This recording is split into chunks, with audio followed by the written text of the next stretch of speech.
I just wanted to do a video just going through some of the stuff that's happening at the moment. So with boxing, I want to try and do a live stream every week. So probably not going to get a chance tomorrow. So I thought I'd quickly do a very unprepared one at the moment. All right, let's first go on to Tim Tszyu and Sebastian Fundora and see where that is currently at. So last time I spoke about the fact that Sebastian Fundora is out for 6 months. So he won't be fighting anytime soon. I think November, if he's fighting. I think he comes out in September. But and Tim Tszyu doesn't come back until May. But rewind it back and let's have a look at Tim Tszyu's promoter after the fight and what he had to say in terms of the rematch. All right, let's just take a listen. Someone tell us exactly what the rematch clause says. He knows there's a rematch clause there. He knows there's a rematch. If we want to take it, we'll take it. And you know, I'd love to see Tim take that and win them belts straight back. So I'm happy for a rematch to happen next. And you know. So, according to Tim Tszyu's promoter, there is a rematch clause. But I think the rematch clause or the rematch might have been a rematch promise verbally. I don't think it was actually a written contract.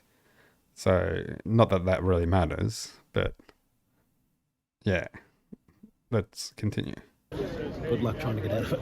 You know the Good luck trying to get out of big it. fights and, you know, like, does a loss here scupper Crawford and Spence in the short term?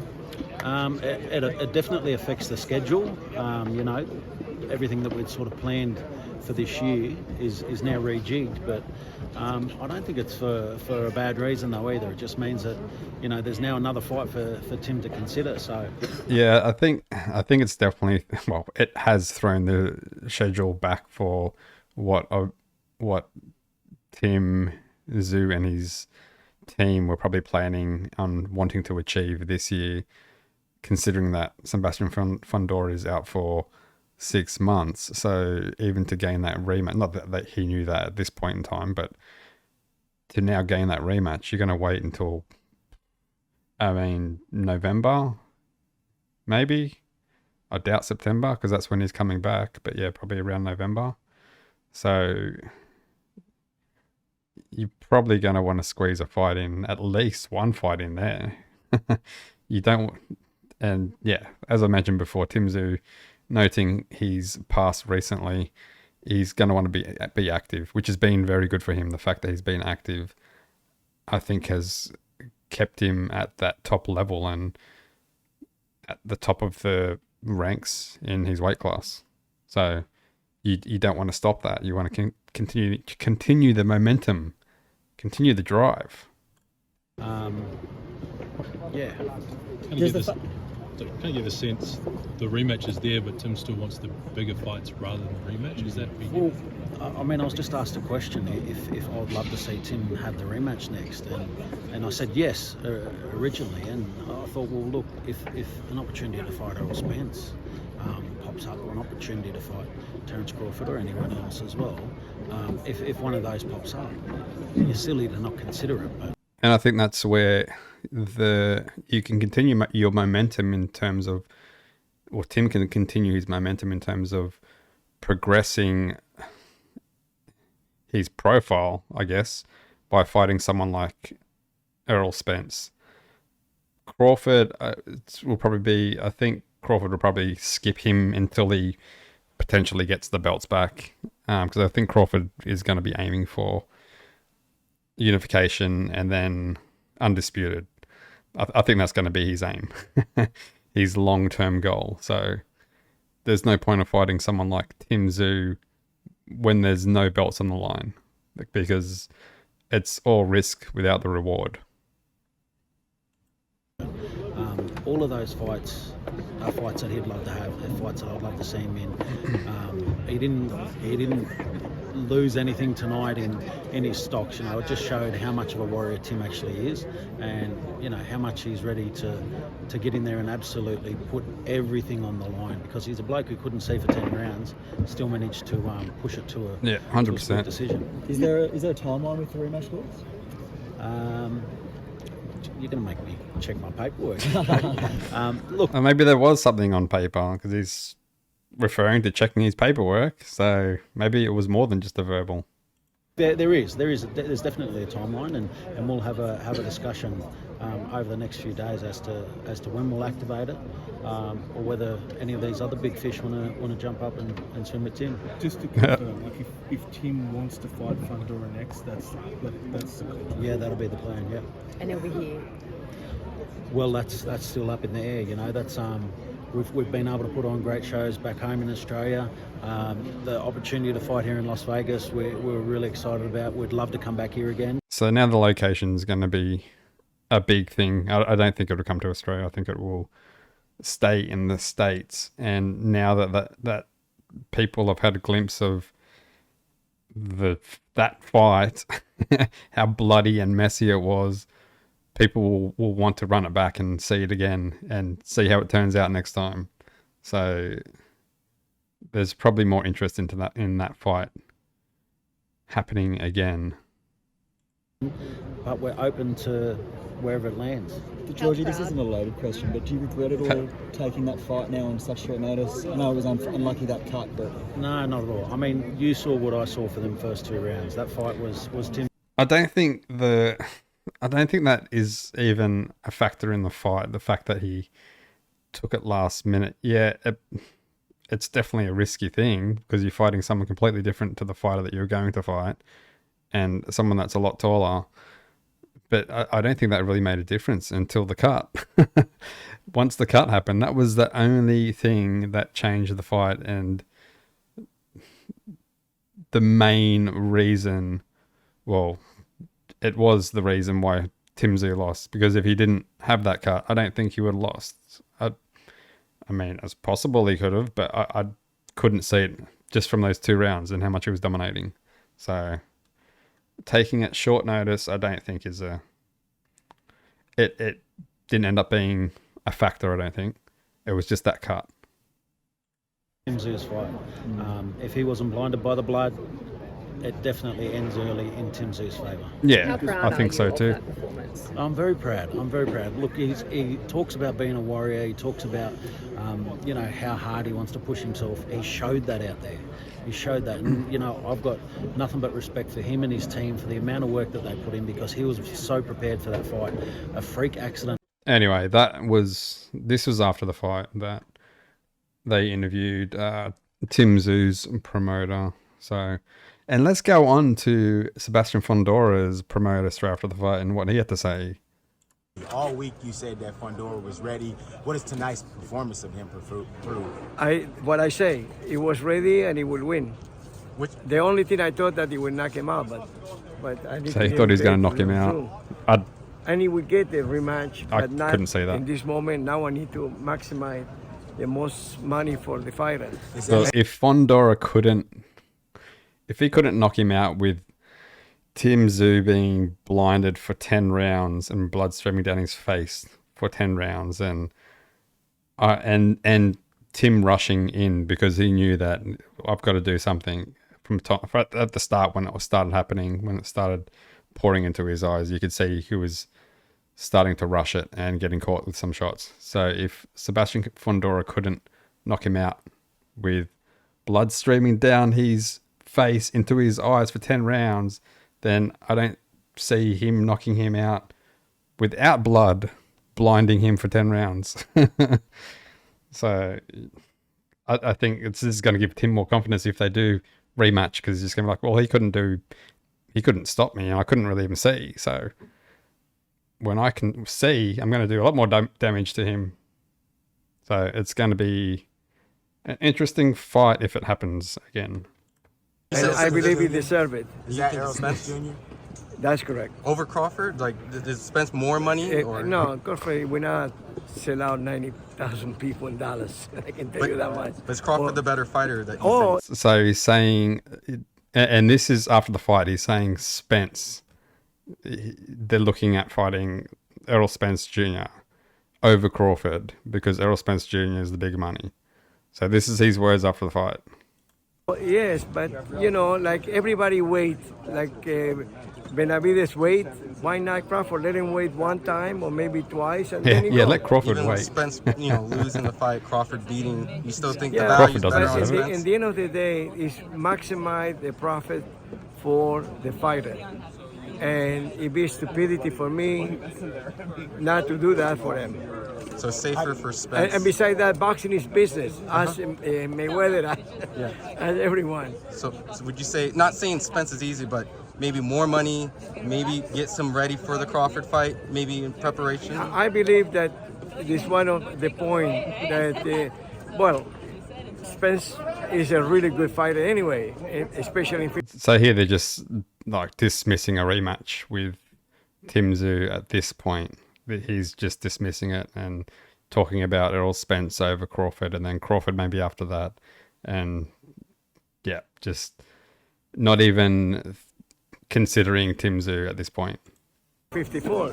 So I believe that he will have a shot, but now you need to wait like it make to weigh others. That is the boxing world. It's not only one way, it's two way. How do you think Spence and Fundora match up? What do you think happens? So, but even with that, because Terence Crawford has initiated his option to be the mandatory fighter as the WBO title holder in that lower class. So he's initiated being the mandatory. So that means even if Sebastian Fundora if he was to fight Errol Spence, then that means he'll have to drop the belt. He'll have to drop the WBO belt and only fight for the WBC.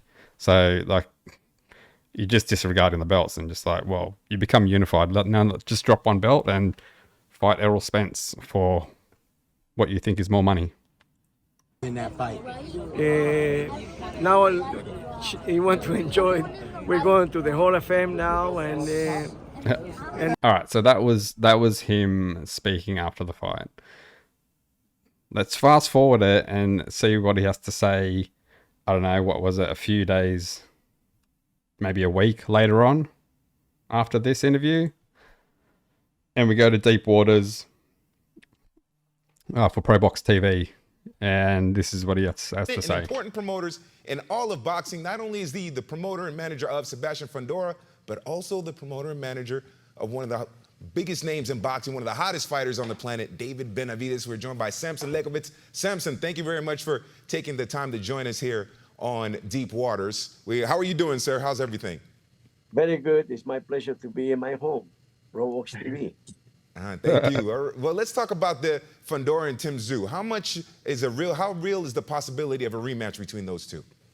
Well, I give my word, and my word is a bond. And for 30 years, I comply with that. So the rematch will happen when both of them is ready to fight again. So there you go. Oh, wait. I forgot. I gave my word. Sorry, I forgot all about that. Oops. Yeah, Samson, can you speak to that? Can you speak to the injury sustained by Sebastian during the fight? You know, there were reports that he broke his nose and will be out of the ring until September, maybe even November. How damaged is the nose, and what are the doctors saying? Well, it will not come back before November. It will not come back before November. Fundora say that the most important is the health of his boxer and son. So it will not happen before November. I'm not a doctor. You go. I didn't talk about the injury, but this is the decision of the doctor of the Commission of Nevada. Samson, both guys had bad injuries in the fight. It seems like both would probably be suspended for a while and both would be out of action. Would this rematch be immediate rematch? Would there be fights in between and they rematch later? Because obviously a rematch, if it's not called for immediate rematch, can also happen at different times. When you say there's a rematch for the fight, are you discussing that for later coming back from the injury? Would there be an in-between fight? Would there be? I think, yeah, and I think it will be a rematch. It'll probably be Sebastian Fundora's first fight back after his injury, but I'm not sure about Tim Tszyu. I think Tszyu will try and squeeze at least one, maybe two fights prior to the rematch. Direct rematch. What are your thoughts? Well, the suspension for Tszyu is not so bad. He can fight in June, July. Exactly. Because the cut what he have in the head is not so severe like it can be in the nose. Because even though if you fix, or surgery or whatever in the nose, you need to have time, maybe 3, 4, 5 months only to heal correctly. I'm not a doctor, but this is what It must have been a pretty bad break, and it must be a break that's causing breathing problems if there's some sort of surgery that's involved in it. It must be pretty bad. Fundora suffered fractured nose, Samson? I don't know if it's a fracture or it's a... I'm not a doctor. I saw the bleeding, but I don't know exactly what it is. I didn't spoke to... Because of 6 months. That's what he said, the commission. Yeah, because a 6-month suspension for a nosebleed, I'm assuming it has to be fractured for a 6 yeah, months. I mean, I think so. 6 months for a suspension for a nosebleed is not normal unless there's a fracture. I'm assuming. Yeah. But I don't have the doctor... Besides, we have the official doctor of the commissioner, but I don't have any other doctor. And now he's in the mountains, enjoying his win with his sister and the father. And the whole family. Enjoy the win. You got 6 months to enjoy it before you have to come back and get in with the same guy. Get in with the same dangerous guy. Good luck. Enjoy your rest. Yeah. So that's, and I wonder, like. How bad it actually is, and it's if he's suspended until September, does that mean recovery wise he could be not training up until that point? Because if you're not training up until that point, and then you're looking at trying to get a rematch in November, you've only got a very short, brief window to spar and start training again. I mean, you could probably still start training, but getting in the actual ring and start actually sparring and allowing people to hit that nose. Yeah, so I think it's going to all depend on the recovery process and how long it's going to take. And maybe that's why it's that long suspension, because maybe he needs to get surgery and that repair time is going to be that long. I don't know. I'm just guessing. Anyway, wait and see what happens with this. It's on the back burner, and looks like we're going to see what happens towards the end of the year with this rematch. All right, let's move on to Mike Tyson and the Jake Paul fight, or exhibition. It's not even a proper fight.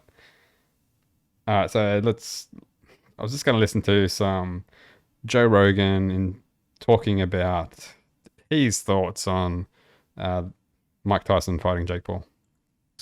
There's certain people that are just crazy, man. Well, speaking of Mike Tyson, there's a lot of people that are crazy. These people that think that he don't stand a chance against Jake Paul, that like this shouldn't even because he's too old. I was like, I think you're crazy. Well, they're definitely uninformed. Yeah. Because here's the thing: he is 57 years old. He will be 58 in the fight. He has had a long fighting career. He has been knocked out by massive men like Lennox Lewis and Evander Holyfield. You know, he's had a lot of blows, and it's long past the time. Yeah, that age factor is a massive factor. It is a massive factor.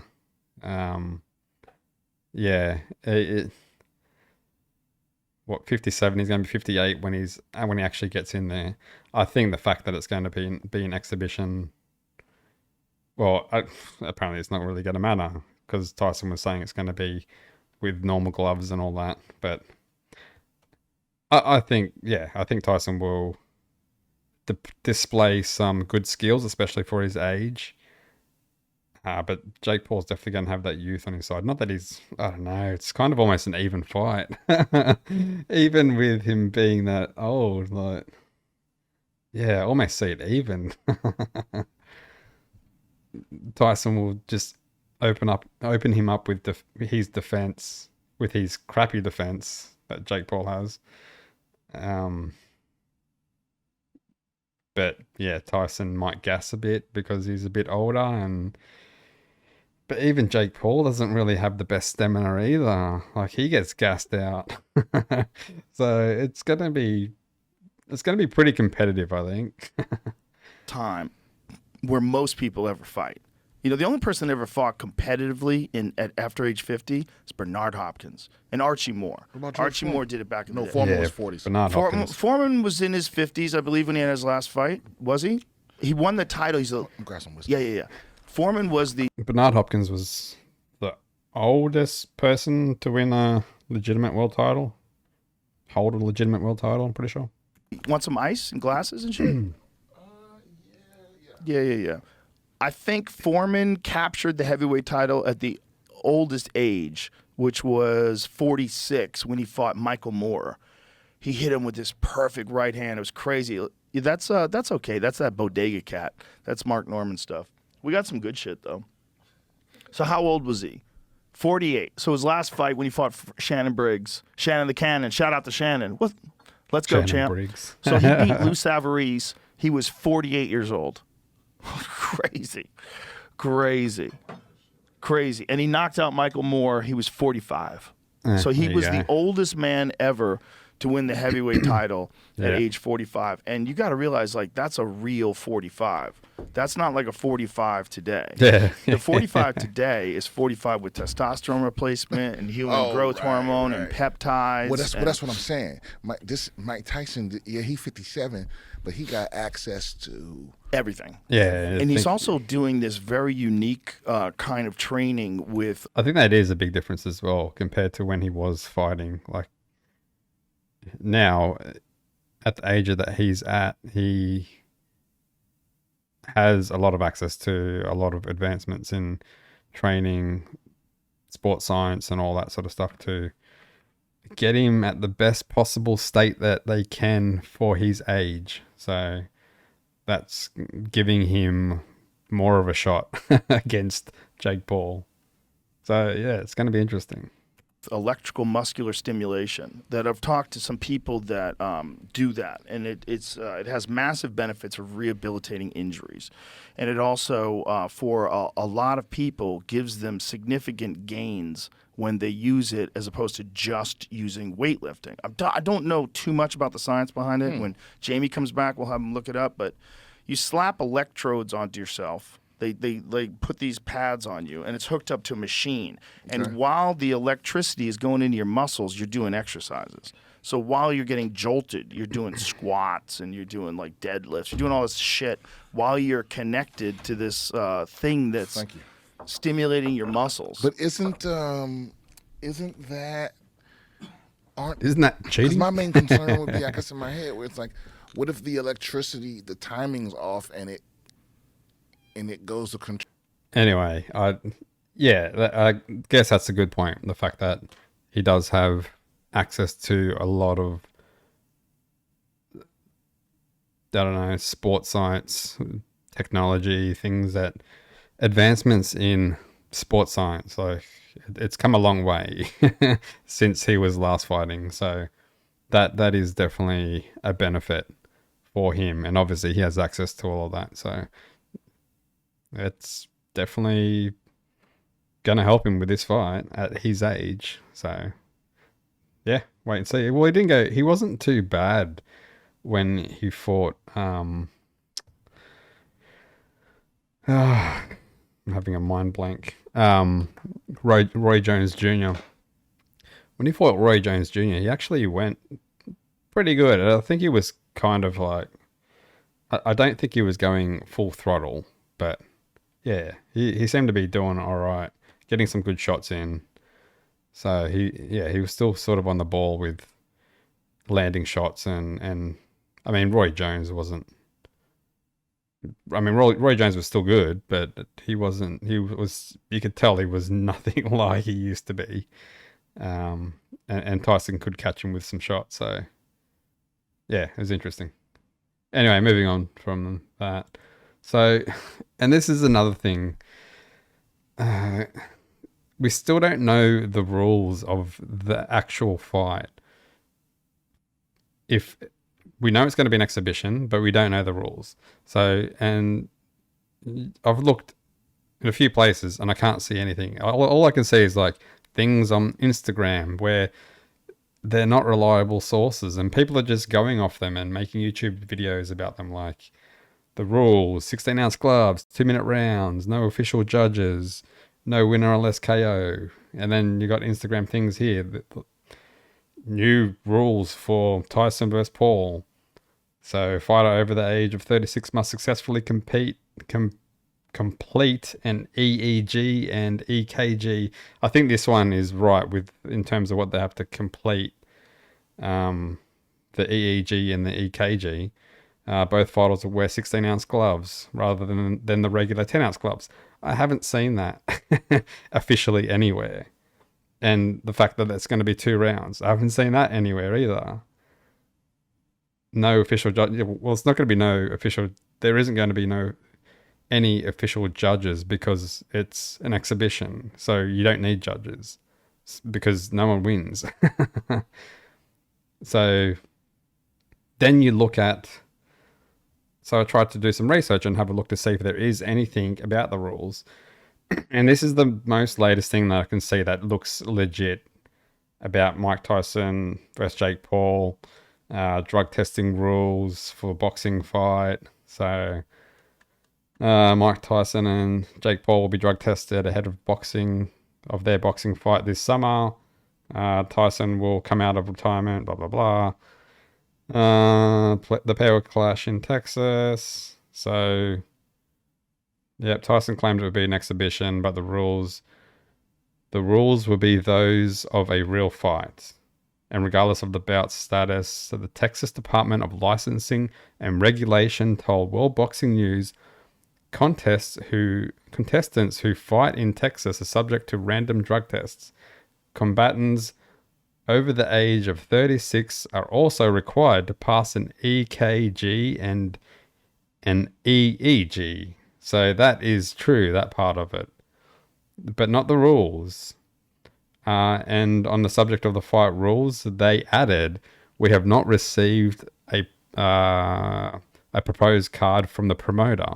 So we have not decided whether the contest between Mr. Paul and Mr. Tyson would be a professional fight or an exhibition. So that's not even confirmed either. It's not even confirmed whether it's going to be an exhibition or a professional fight. But we are still waiting to receive the proposed card from the promoter. We are hearing occasionally from the promoter, but not from the camps. So even though Tyson said it's going to be an exhibition fight, and I guess if the promoter says, okay, this is going to be an exhibition fight, then I'm guessing it will be an exhibition fight if that's what they're putting in for. But there is still that option for it to be a professional fight, I'm guessing, from what they're stating here. And there is nothing set out in the rules at this current point. And this was put up today. This is updated today. So this is not old news. This is current stuff that's happening now. This is current news, up-to-date news about the fight. And this is coming from a legitimate source. So these Instagram things that you see that state the rules, and like, where's their credibility? There is none. So don't believe this stuff. And I won't make a YouTube video based on some post that some random person put up stating the rules. Anyway, so this is Tyson recently coming out, walking, I don't know where he was, some sports show ahead of the Jake Paul fight, with no shirt on. I don't know why he doesn't have a shirt. Maybe he just wants to show his physique coming up to the fight. But anyway, let's get a glimpse of how fit he's looking at this current stage. Hey, Mike.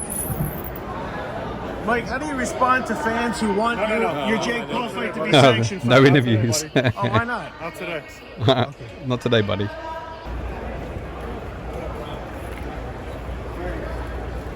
So he's looking... Gotta communicate ahead of time. He's looking pretty fit for his age. But yeah, for his age. Like, he's... But even when he had that exhibition with Roy Jones, he was looking pretty fit. Nowhere near as fit as he used to look, but that's what you expect for his age. I think he's looking fit enough to be able to put some decent blows onto Jake Paul. So, yeah, anyway, that's a glimpse of how his training's going and the physique that it's showing. Moving on. So, Lomachenko versus Kambosos coming up on the 12th of May. This one has gone under the radar. I haven't really seen much of this at all, apart from when they initially announced it and did their press conference, and then it was just radio silence. And it's like, whoa, this isn't that far away. So now they've done another press conference, so I haven't heard this yet, so I thought I may as well listen to it and talk on it a bit. Let's have a look. This gives me my redemption. Yes, I've been in the big fights. I've fought the best. I've won the big fights. I've lost the big fights. But for me, this is legacy. This is not about anything else. This is not about money. This is not about winning another world title. And this is the same for Vasily Lomachenko. He has made money. I have made money. He has won belts. I have won belts. This fight is a legacy. Two orthodox warriors coming together for a big, big fight. And I think our careers are both on the line here. Hall of Fame is on the line here. Legacy is on the line here. And I believe this is my destiny. The way this has happened, this is a different Kambosos that we'll see on May 12th. You mentioned I don't... Yeah, I think he's right with everything that he says, that it is... Their careers are definitely on the line, because if Lomachenko loses to Kambosos, I think that's it. If Kambosos loses to Lomachenko, yeah, I don't think his career's over. He can continue on because it's Lomachenko. And then Kambosos goes on to say that he's a different Kambosos. I think he said that in the last fight against Haney. But the problem with Kambosos is he leaves himself open way too much. And I think a fighter like Lomachenko is just going to expose him just like Devin Haney did. He leaves that left hand down, and Lomachenko is just going to hit him with jabs all day and come in with shots and just catch him all day. That's the way I think it's going to go. And yep, Kambosos is tough. He'll probably take the shots, and it'll probably go the distance, and it'll probably be a decision to Lomachenko. That's the way I think it'll go. I think Kambosos has been fighting the style that he's been fighting for so long. He's not going to be able to change it in such a short time. Because if he wants to change his style, he needs to work on his defense, because that's probably the biggest factor that lets him down. His defense, it's very exposed. legacy. Jim, what would a win on May 12 do for George's legacy? Well, obviously, he'll be known as the Australia's greatest fighter ever in Hall of Fame. Australia's greatest fighter ever. Yeah, legacy's a big thing for George. He's fought the greatest guys, as we all know, but Vasily Lomachenko, he is one of the greats. No one's going to turn around and say anything bad about Vasily, and this is why we're so eager for this fight to take place May the 12th here in Perth, RSC Arena. And congratulations once again to Western Australia, to the Deputy Premier, to TEG, main event. I think Lomachenko this is just a fight to grab one of those belts and work his way back to potentially fighting for undisputed, since Haney's left the division. So, and he's got to do it quickly because time's getting against him. He's getting older. He needs to start getting these fights for these belts to become undisputed, because I think that's his goal. He wants to be undisputed. And everybody who was involved, Luke Bell on top rank, for putting this together. There seems to be a bit of a different vibe to today's announcement. There is nothing but respect for your opponent, a bit different to the build-up against Haney. Why is that? Look, me and Lomachenko are the same. You know, we are warriors. We come to fight. We have the same faith. We don't need to disrespect this fight. We don't need to go over and above. The names here, Lomachenko, Kambosos, Lomachenko. What is on the line? What is at stake here? Sells this fight. This is the biggest fight in Australian history. Yes, I've had some big fights. It's not the biggest fight in Australian history. It's definitely not. But this here is legacy, destiny for both of us. We don't need to go overboard. We don't need to create any other, storyline, no headline. This is respect. Two warriors coming to fight for legacy and to show the world. Anyway, this is the initial. I didn't even realize this is the initial press conference for when they announced the fight, because this was 2 months ago, and I think there was one recently, press conference recently, but yeah, there hasn't been hardly anything on this, so I don't know. Maybe they're doing all the advertisement in Perth so they can sell the tickets, but I haven't really seen much at all, so I don't know how it's going to go. Especially pay-per-view wise. They need to start promoting it. I don't know how interested people are with this fight. I mean, yeah, it'll be interesting to see Lomachenko fight Kambosos for a belt, and I think a lot of people will be behind Lomachenko to gain that belt and continue his path to potentially being undisputed. So I think that's going to be more of the draw card for people watching this fight. Anyway, moving on from that. So, David Benavides recently doing an interview drunk. You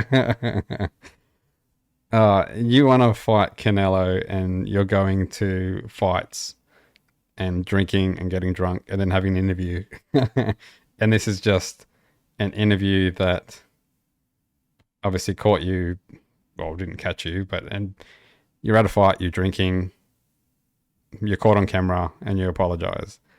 Is this the only time you've been drinking? How serious are you about fighting Canelo if you're drinking? So he released an apology stating, I just want to take this time to apologize to all my fans and to the people that seen me last night drunk. And that's what he wrote. I think it was on Instagram. I had one too many drinks and made a complete fool of myself. Shake my head. This will never happen again.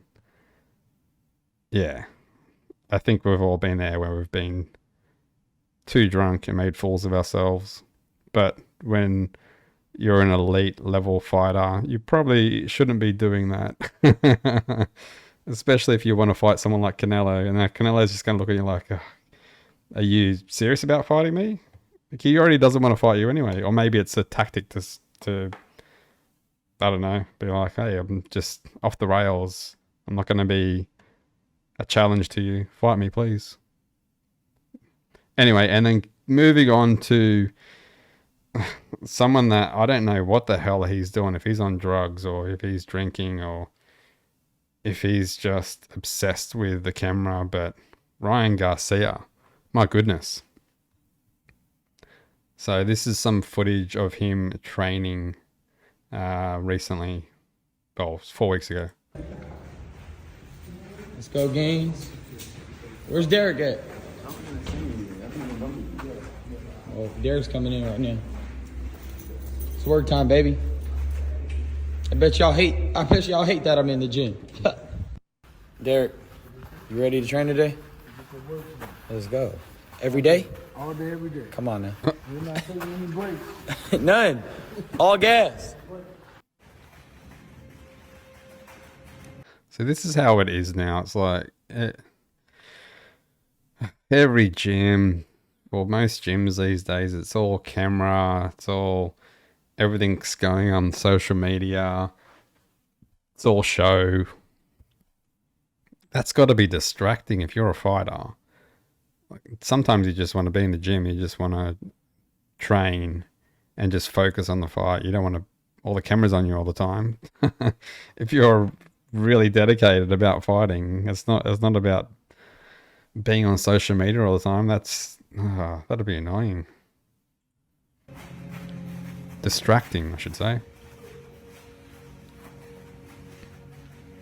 I mean, how can you pay attention to, like, completely focus to what you're doing when you have a fight coming up, when you've always got cameras around you and you're playing to those cameras?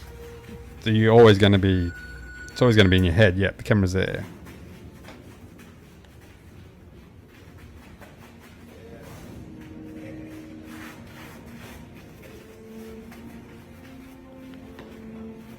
Anyway, it was certain part of it that was just stood out to me when I was watching this. Well, a couple of parts. So this here, like, he's just looking at the camera. How are you focused at this point in time when you're just watching the camera? You're not even looking at the bag. You're not even training properly. You're just showing off.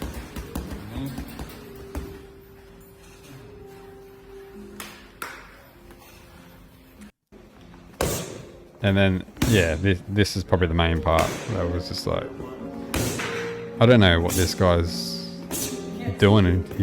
I don't know if he's drunk, if he's on drugs. Keep going.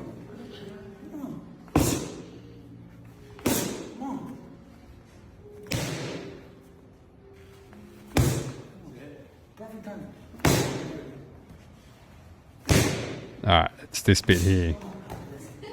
He's not even balanced. Look at this and watch him when he walks away. That looks like me if I'm in a pub and I'm walking out at 3 a.m. Unsteady on my feet. Not being able to focus right. Walk properly. And look at that. I don't know. That just sort of stood out to me. It just looked very, very odd. Yeah. Anyway, I don't know. Last thing, I think I'll talk on this and then I'll end the stream because I'm done. I think WBC president wants to avert potential catastrophe with 6 judges for Fury versus Usyk. So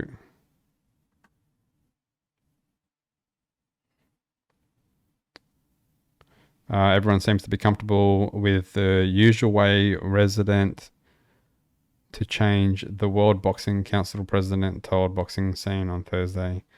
But following another weekend of hard-rattling scorecards in the co-main and main event of the Premier Boxing Champions Amazon Prime Video pay-per-view card in Las Vegas, Solomon believes his pitch is a sound one.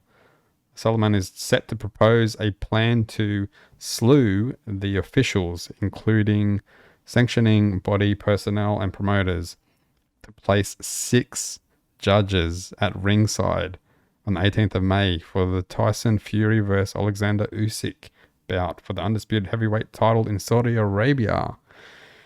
Yeah, so that's an interesting one. I think, so you're doubling the judges that you have, but I think a good idea would be, instead of having 6 judges ringside, why don't you have 3 judges ringside and 3 judges not ringside that are watching it via the, I don't know, the video display or whatever they can display the fight on. So, because sometimes you don't see things obviously with angles on ringside, And yeah, sometimes you don't see things from the broadcaster, but I think you catch a lot on the broadcaster that you might not catch sitting down ringside, and vice versa. So maybe that's an interesting experiment. It'd be interesting to see if there was any difference between what the judges would see and how they would score. If some of them are going to be very similar from the different points of views that they're watching the fight, instead of squeezing them all around ringside. So if I was going to do that, that's the way I would do it. I'd have 3 watching the broadcast and scoring off the broadcast with the volume down because the commentators are distracting, and 3 ringside. So that's my pitch. So take it or leave it. Anyway, I just thought that was an interesting little story that I've seen. And I'm done for this stream because it is late and I want to go to bed. So until next time, peace out.